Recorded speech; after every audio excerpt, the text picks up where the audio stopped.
to our Access Denied show. Welcome, Facebook. Welcome, welcome, welcome. We're going to wait for some people to get on here. John Little, what's up? Good morning. Good morning. You know, the sun is not as hot as it usually is. May get some rain in here. Wash away some things. Make it rain. Make it rain. That's a song, ain't it? Yep. Okay. John, you wanna kick us off? Yeah. So I have the special honor to introduce a former colleague of mine and a friend, someone who I just seen work very hard on behalf of kids. It was my first year working at a school, and I just watched her just not give up on anybody, like not even take a break or a day off. And today we have Brooke Allen here, who is the executive director of the Diverse Learners Co-op. And we're honored to have Brooke because just as we talked to family science, and I was talking to a mom today, this is a topic of discussion in Metro. Mm-hmm. So welcome, Brooke. Thanks for having me. Yes. So Brooke, like, what's been going on with you? We know COVID-19 is hit everybody. Like, how are you holding up? We're doing good. As good as can be expected. Feeling grateful for the community that we have and the ways that I've been able to connect with others through this virtual space that we have now. So I'm grateful for that. And we have 3 little ones, and so we're juggling all the balls right now, but we're managing. Hey, you're a statewide advocate, and you're a mother. Wow, like, whoo, I admire you. Thank you. I totally understand. That's right. Same. So, today's show is dedicated to our parents who have children in exceptional ed. A lot of parents, I've been seeing a lot of dialogue on social media in particular, and with the parents that we connect with. And so I feel like that parents from our most struggling community, that's who we actually represent. But I feel like they're not getting the information that they need to effectively advocate for their children. And so today's show is dedicated to those parents, to make sure that they know how to navigate through the system, that they understand who they need to talk to. They understand the questions that they need to ask and the resources that are available to them.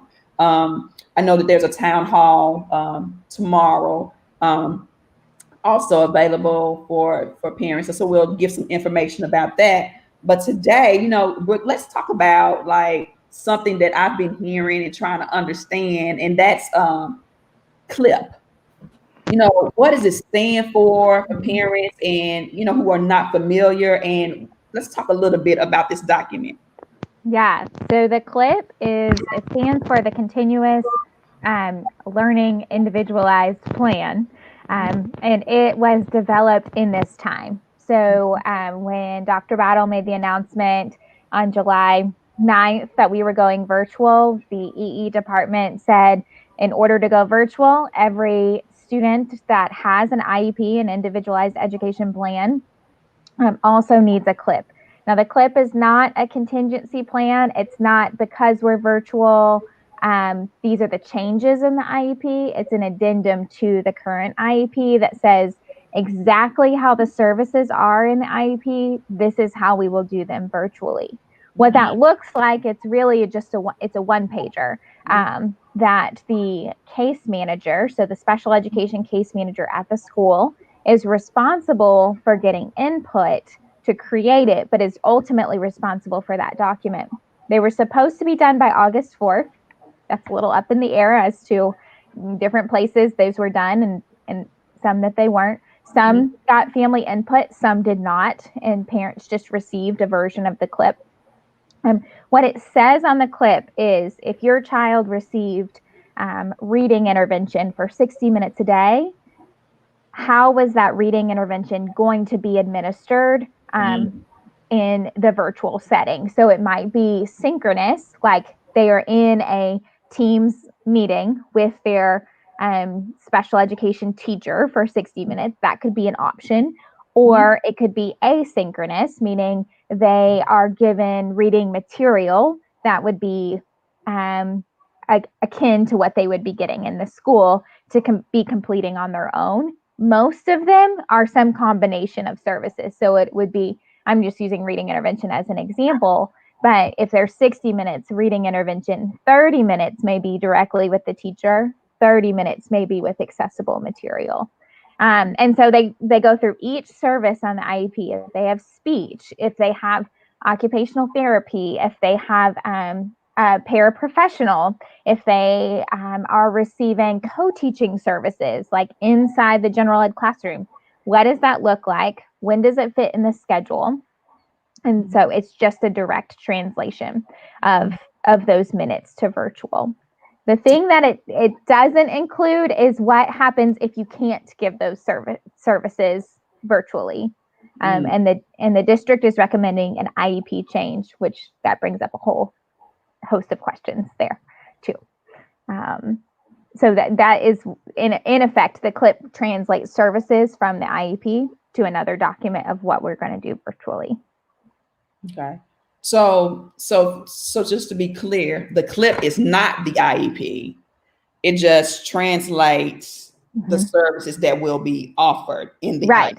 So every student should still have a current IEP. It should still be followed by the law. And it should, the CLIPS is like a communication or a tracking tool almost, in a sense. Yeah, I think you could say that. It's yes, it doesn't change the IEP. It is an addition to the IEP. Not additional services, but we add it with the IEP as like an additional page that says in virtual, this is what that looks like. Okay.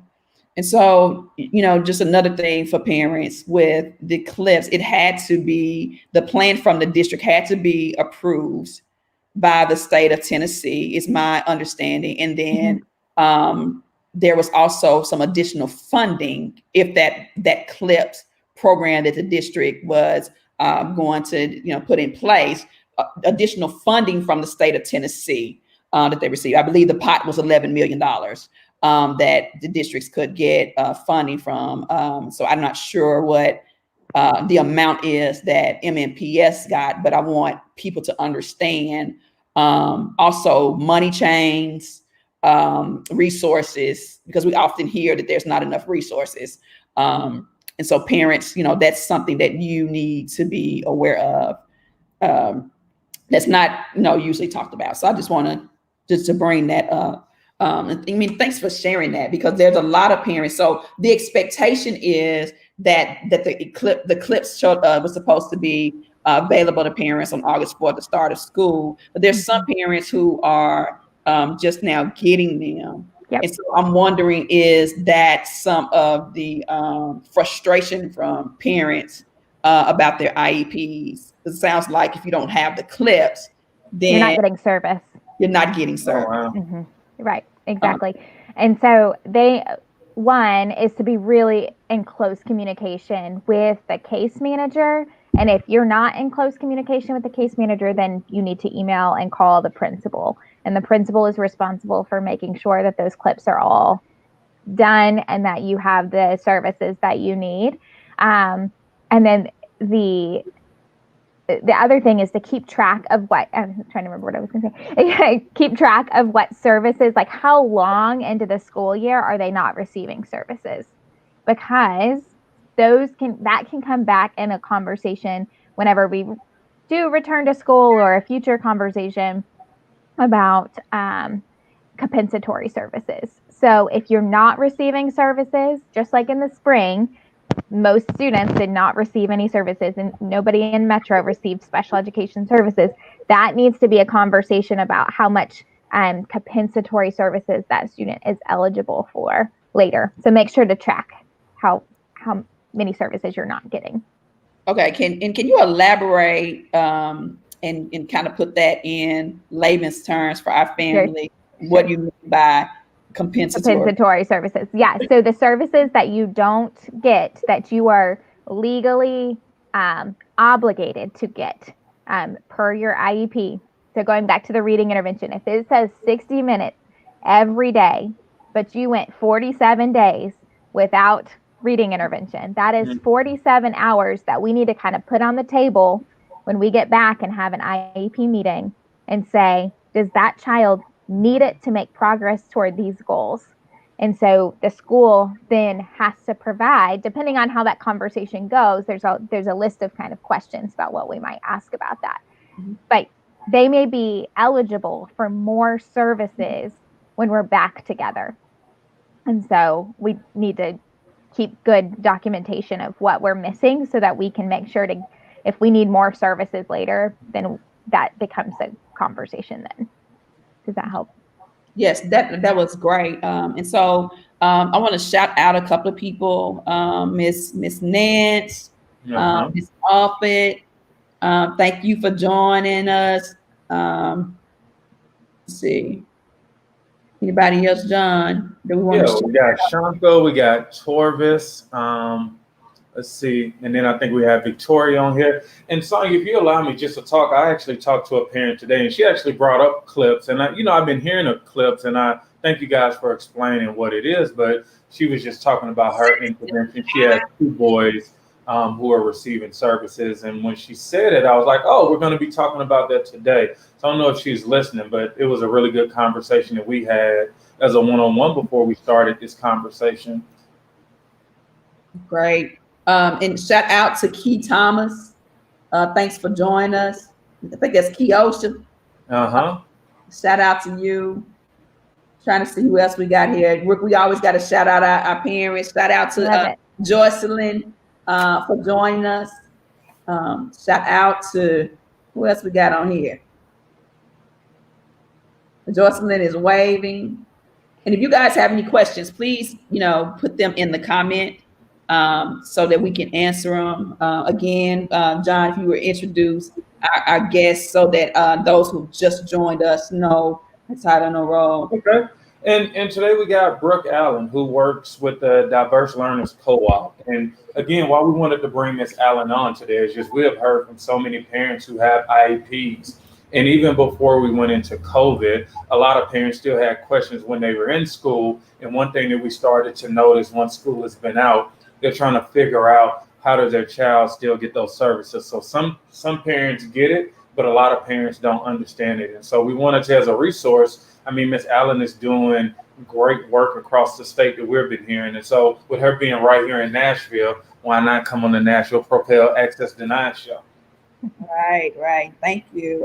Nashville Propel represents children from our most struggling communities. And so we wanted to make sure that our parents, that our students are able to navigate through the system in this most difficult time. Virtual learning has, it has its obstacles and challenges already. And then on top of that, ensuring that your child is able to learn, but have the accommodations that they need. All children are able to learn, but some children need the accommodations and they need the interventions, and they deserve it. And they should get what they need. And shout out to Miss LC Perez for joining us. So let's talk a little bit too about the communication path. I think, we mentioned clips. You mentioned that we should be, emailing the principal if we haven't heard from anybody. But what we've been hearing is that some difficulty in communicating on a daily basis with teachers per se. I saw on Facebook where there was a parent who had a student who was nonverbal, and the teacher didn't know and was asking the child questions. And so I can understand that that's got to be very humiliating. And it sounds like that child had a clips in place. Sure. So what should parents expect, like on a normal day during virtual learning with their child, and how do they communicate if things are not working for them? Yeah. So one thing I was thinking about, because I saw the same thing and it broke my heart, because all teachers need to know about their students. And especially in this environment, that is more of a challenge but it's something we need to have already been doing something about. And here's, I was trying to think in a typical school day, how would that teacher have known more about that child? And of course, they would have seen that child and et cetera. But the IEP has a section of it where all of the general education teachers, all of the teachers that serve that child need to sign off that they've reviewed that IEP. And of course, that's not happening right now because there's no physical document that we're passing around to say, here, make sure you review this. And so as a parent, I would advocate through my case manager to see some kind of evidence that all of my child's teachers have seen their clip or seen their IEP and review that. Because if I didn't, as another teacher outside, if I didn't know that child before, I'm not suddenly going to know them now on a video screen. And so it is the case manager's responsibility to make sure that they communicate that child's needs to the teachers by reviewing the IEP. So I would ask for evidence of that in, thinking through that particular situation. But then also like daily communication with the case manager, that is a lot for a parent. It's not typical, right? We're not always talking to our child teachers every day. But in this scenario, I think it's necessary to think about what is the touch point, whether it's a text message or an email or a phone call, whatever that looks like, to make sure that we communicate that my child was engaged in this, or they need this support, or I have this concern, or this work wasn't appropriately leveled for my child. They weren't able to engage, and making sure to keep communications open, fair, I would think, from a day-to-day basis. So my question, I do have an additional question to that, because what is the teacher's role in making sure that that child has, the adequate interventions and stuff, during class? Like, what is their role? Should they show up? They should show up knowing that. And is the communication always directly to the case manager, or should it be to the teacher and then case manager? It really depends on the situation. So for some kids, they're mostly with the case manager, right? And most of their accessible materials and instruction and lessons are actually coming from the case manager. In some cases, a student is more, and I would say in more cases, is more fully included in the regular core curriculum, but they need accommodations. And in that case, I would copy all of my communications to both the case manager and the reading teacher or the third grade teacher, or whatever that looks like for your child. So I would communicate with both, and they should also be communicating with you, both of them. So I'd say it's not just on the parent to make sure that communication is happening, but in a lot of cases we're kind of paving new pathways of communication. And so as a parent, being as available as you can to make sure that communication is happening as, Yeah. And so, can you talk to us about maybe some of the strategies that parents can use when working with their child, with students that have disabilities or need accommodations? Like, what is it that we can do as parents? I know we have parents that are working, we have parents that are at home with their children. Like, what are some of the strategies? Because what we want is the very best. I think nobody wakes up in the morning time and says that we don't want what's best for children. That's and right. So parents, we just want to know. And when we have knowledge and when we have understanding, then that's when, I think the success happens. But a lot of parents are feeling like lost, right? They're given clips, they're given an IEP, and sometimes it's pre-filled, which that shouldn't happen, and not feeling like they're being included in a decision making. But what are some of the strategies that parents can use to help at home?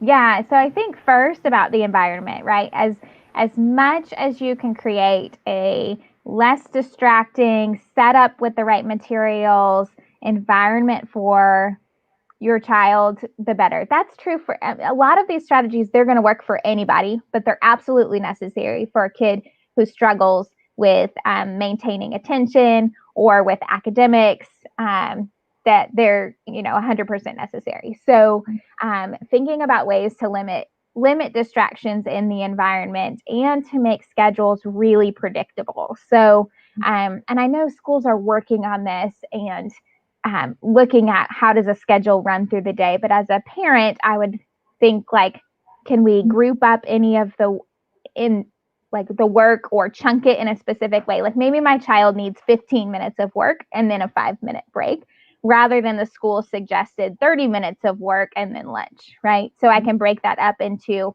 a schedule that makes more sense for my child. And then make that the same every day. Every day you're working for 15 minutes and then you get a 5-minute break. And breaks are off screen. Breaks, like, there's tons, if you Google brain breaks, those are great opportunities to find some ways to actually engage in a break. And like I said, make it predictable, make it consistent. So the schedule and environment influence so much of what we as adults do, and then how our students are successful as well. And then I'm also going to be looking for signs of struggle, right? Where are they breaking down? And for all of us, that can come out sideways, right? Like it can look different than like them saying, "Mom, I'm having trouble with this." It can, look like a meltdown. It can look like frustration. It can look like, just being bored. Which can actually be a sign of struggle. Inappropriate stuff in the chat. That's right. You could do that. So that may be a sign of me struggling. And so I might, as a parent, kind of look over the shoulder and see what's going on that is a struggle, and communicate that with the case manager. And, just looking for those signs, realizing that they may not be their typical non-learning time signs of frustration. It may look different when you put them in front of a screen and expect them to learn. Where we as parents don't always see that because they're at school. So thinking about that a little bit differently. And then looking at accommodations on the IEP. So accommodations that they're already getting, whether they're getting read aloud or they're, getting chunking assignments, which we just talked about, or sentence starters in order to get started on an assignment. Make sure you understand what those are so that you can help with those as much as we can, or that you can make sure that they're actually getting those from the school, right? So those are some ideas. Thank you. That's great. And then, I want to suggest to parents that you also debrief with your child at the end of the day.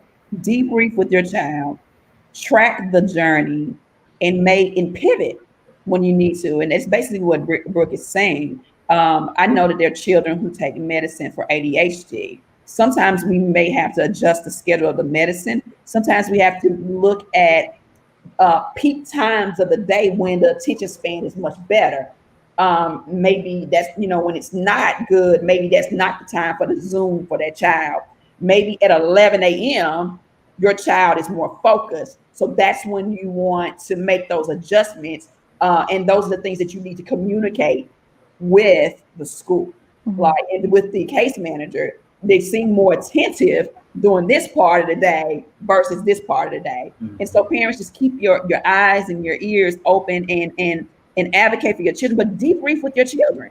They're smart. They want to learn. They want to participate in their success. So debrief with them and ask them how they're feeling. Yeah. And Brooke, I have a question, right? And so this is really good information, but as I know you worked inside of school. What led you on this journey to go from working inside of school to working across the state to, take this platform not only in one school, but in many schools? Yeah, I love that question because this has been the key part of my journey here. Is I've worked, like you said, in a lot of schools, and my experience as a special educator was isolating, and I didn't know anybody else who was doing the work I was doing. I didn't have great professional development options. My supervisors would come in and be like, "Your kids look happy. I think they're learning. You do you. Keep going. And I just didn't have any way to grow professionally and to get better at my craft. And when I kind of jumped out of school because I was having children and I had opportunity to connect with other people outside of my like school bubble where I was all in all the time, I realized I wasn't the only one with that experience, that my fellow special educators and special education leaders were feeling the same way. They didn't have ways to grow. They didn't have the resources they need. They didn't know anybody else who was doing this work either.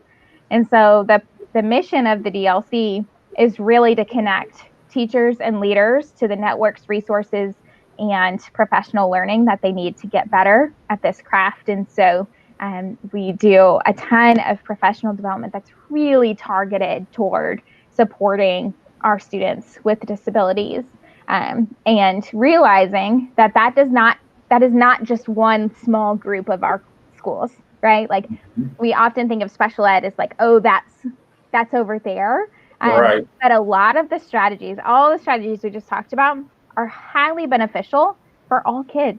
And so if we could all, get on board with that, then we would know better and we would do better. So that's what we do. Wow. And to that point, Nashville Propel has a campaign where we are demanding that all children be assessed for learning loss and that each child has an individualized learning plan put in place to recover the learning loss, to work on their strengths, to work on their weaknesses, to put in interventions. And to your point, every child needs this. How do we make sure that children are really, really successful if we're not doing these very same things for every child? Thank you for saying that. Can you tell us a little bit about your toolkit that you have there? Yeah, so we have been working really hard on one of the things we were hearing from the schools and teachers we were working with, are working with, is that how do I help my parents on the other side of the computer screen, right? How do I set them up for success? And so we created a toolkit, the virtual learning toolkit, that parents and families and pod leaders and whoever else is supporting students with virtual learning can access the resources they know. So like how to set up a productive environment, how to help a student who's struggling, how to promote positive behavior, build social emotional skills, all included in that toolkit. There is a cost associated, but there's also an application for getting access to it for free. So please check that out. It's on the website that John put up there. Wonderful. So parents, please, please, please apply for this service. Jason Eagley said it best. He said, Brooke Allen is the real deal. You're right, Jason. I just met Brooke not too long ago, and it's been really enlightening, like having conversation with her. And I'm just looking forward to partnership with Propel parents and, with the Diverse Learning Co-op. And we really appreciate you. So, John, you got any more good questions? I think a parent may have asked a question. I think Torvis asked a question. He said a parent stated her child with an IEP has been instructed not to have the camera on, and he just asks, has anyone else heard or experienced this? I hope that wasn't because they were distracting, but that makes me think that it probably was. Yeah, I think I've heard that also. My daughter, I'm just gonna talk about my daughter because she don't care. But I was joking with her about her hair. I was like, girl, you gonna comb that hair for that video tomorrow? And I'm messing with her. And she's like, we don't have to be on camera because they said that they're gonna start recording the classes. And so for privacy, they told her that she didn't have to have her camera on. So I'm wondering if that is also the case. I'm just not sure. Maybe it's a privacy issue. Oh, it could be. Yeah, it'd be interesting to have, more details about the situation. Right. So you could, kind of assess like what that was about. Yeah. Right. And then I have an open question. Like, when do you guys think we are going back to school? Initially in March, I was like, oh, we'll be out for 30 days, take a break, get back. Sonia said October. It's coming up to September. When do you guys think we're going to be going back to school? Brooke, you want to go first? I don't know that we're going back anytime soon. That's my hunch. But I do think that there are hopefully, I'll put hopefully in there, plans in the works to prioritize some students that do need physical space in order to learn best. And I know that could be said really for anybody. I realize that too. But I do think that there are some students with certain disabilities or unique needs that really need to be in a space with a specialist. And so I'm hopeful that they will work towards prioritizing certain groups of students that can access the specialist. Yeah, I've been saying that too, like a hybrid model. So when did I say that? I said October back in April. Yes. So now that I am reassessing what's going on, I think that we won't go back until January. So that's my previous nursing healthcare experience kicking in there. I think that there's so much that we don't know about the virus. Let's just be real, okay? It's something we haven't really experienced. One thing that I know about viruses is they replicate and they change. They're little Houdini. And so, that's why you got a new flu vaccine every year. I mean, those viruses are the devil. And so what we don't know about COVID-19 is what worries me about this virus. And we don't know if the transmission is going to be higher in our peak, like flu-like season, which usually starts September and goes into March, April. And so I for one, if I could just be personal, I'm not wanting mine to go back. And that's not to discourage anybody else's decision, but just me putting on my thinking cap and assessing what's going on. There's still so much that we don't know. And I think that if anything, a hybrid would be better for the school system and possibly the children. As you said, they're children. We want our children to be in school, period. All of us do, right? We want our children to be in school. It's a matter of, is it safe? Right? That is the reasoning for saying keep them at home, virtual. But we want our children in front of great educators. We want our children to get their services and their interventions, their accommodations. And so I believe all parents want their children in school. It's a matter of, do they feel like it's safe? Right. Yeah. And I think there's going to be some manner of virtual throughout this whole year. Yeah. Because there are going to be parents that need to keep their kids home and choose to keep their kids home. And so Metro is going to have to offer a virtual from August to May in some form. What that looks like if some kids go back and some kids don't, I don't know. But I think that's a necessary variable to think about. Yeah, I mean, like, let's just talk about the digital divide, okay? Let me tell you something. I think all children should have a computer and internet access anyway. Yes. And we're fighting for that, right? If we're going to prepare children for college, if we're going to prepare them for careers, they need to know how to operate computers anyway. Yeah.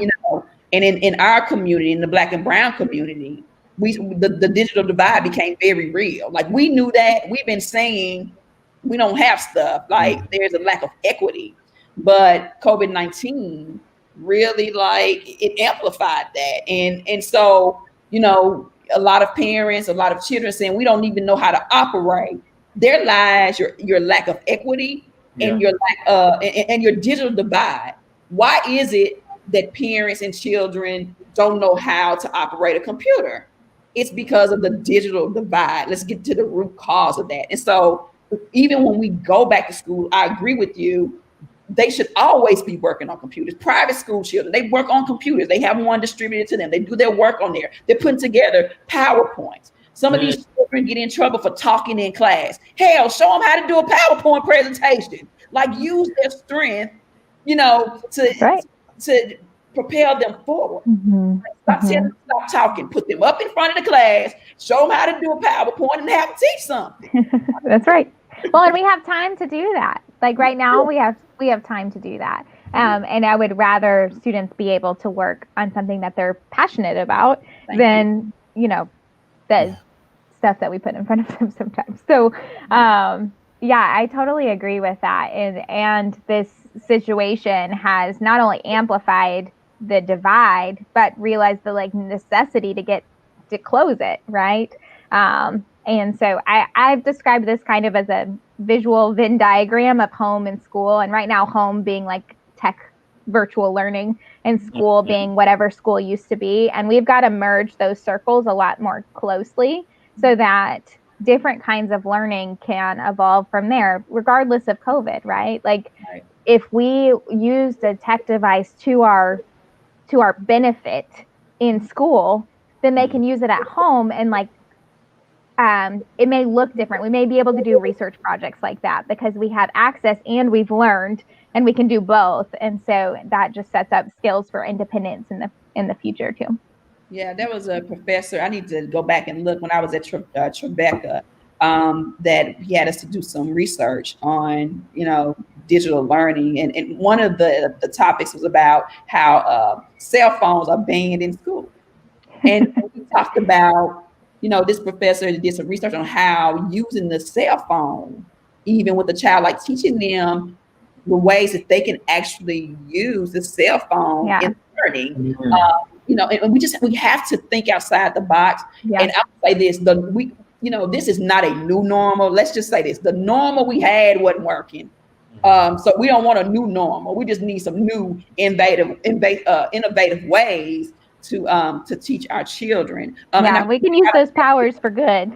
I got a message about a possible reason, Torbis, if you're still listening. I got a message, a reason why they may be asking them to cut the camera because of the bandwidth. Cutting the camera sometimes allows them to hear better or something. So that could also be a reason. Yeah, we've used that strategy a couple of times if messaging sounds bad. Yeah, because the internet will always win. Yes. That is true. And one thing that you guys talked about, Miss Allen and Sonia, is, how do we think about getting some of the younger kids back who need the interaction? I just remember talking to one parent. She was like, I have two kids. I think they were 7 and 9. And she was like, they were thriving around people, their peers, but also their teachers. And she was like, my high school kid, like he is fine doing virtual learning, but she was like her younger kids who I think they have IEPs, like they need that social interaction. And we were talking about when did she think they'll go back, and she was like, I don't know, but she was like, she can tell that they're losing some of the gains that were gained over the years from not having that social interaction. And so I think that's becoming a topic of discussion. Yeah. Social interaction in a video conference with 22 other peers is not social interaction, right? We've sat in these Zoom calls and I feel like I'm talking to a void. Nobody's responding because I put them all on mute. That is not normal social interaction. So we've really got to be creative about how do we develop that, whether we set up kind of much smaller groups and have much shorter conferences with them.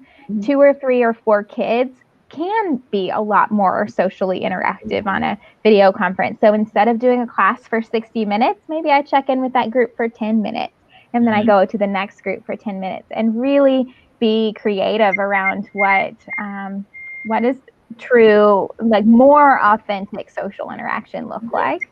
And then also partnering up with families, partnering up with other families, even if it's just virtually, but can we, do a game over the computer, or can we set up a phone call or things like that? I know it's really hard. My little ones are the same. We're like, they saw somebody in the yard and they were like ran out the front door. They were just walking by the house. The poor neighbor was like, "What in the world?" With those children, they were like, "Hi." I'm like, "You have forgot how to interact with anybody." So Yeah. And I think that anything over, just being an adult, anything over 45 minutes on a Zoom, you're going to lose me. Like, 100%. You're gonna lose me, all that talking. And I mean, you brought up to a point like innovation. Like last night we did an email training, campaign training, email training with our parents. And we were instructing our parents and giving them tips on how to send an email. We take that for granted, right? And I can say that I have sent several bad emails in my lifetime. So it was even good for me to go back through that. And so, but we played a game also. There were some interactive things that our fellow Jessica Koch created. And so we got to learn to just not just have, them sitting on a Zoom or whatever. Like, how do we get children who, have trouble sitting still, helping them to engage and get excited about it. When you're unable to pay attention, if it's not something that interests you, it's a struggle. And I can tell you that from experience. Mm-hmm. Yeah. I know Metro's giving the opportunity too. They're figuring it out, right? They're recording and then watching it later. Mm-hmm. And wield that as a parent. If there is a 45-minute class and your child just cannot make it through that, turn it off. Come back to it later. And maybe not. Don't tell them I said that. But maybe not. Like do what works for your child to access their goals, not just access 45 minutes of video. That's not the goal. Yeah. The goal is the learning. Right. So if you can get in touch with what the learning goal is, do that. Okay. So that's that should be included in their IEP, right? Yeah. Well, and yeah, it should. And so, we really appreciate you meeting with us. For our audience, our listening audience, we have dropped the link to the Diverse Learning Co-op.com toolkit. Please make sure that you guys access that. And in closing, Brooke, is there anything that you would like to say or share with us? No, I mean, press on in all of this. I think this is hard. This is so hard. I've said it every night. This is so hard. It just feels like the days are really long. And just a word of encouragement, especially for our parents that are supporting kids that need more than the school is giving right now. And we're just pressing on in that and realizing that we're going to do what's best for our kids and always do that. So no, I don't have anything more to say than that. Well, thank you again. I just want to kind of share out some things that are happening this week. Tomorrow, there's the EFAC Town Hall meeting at 7 p.m. We have the flyer on our Facebook page on how you can join that meeting. So I want to make sure that everyone has that information. Thanks, Tiffany Acuff, for sharing that. Tiffany Acuff. If you're not in that Facebook group too, the EFAC Facebook group, Tiffany manages that, and it's a wonderful community of parents specifically around kids who have exceptional needs. Mm-hmm.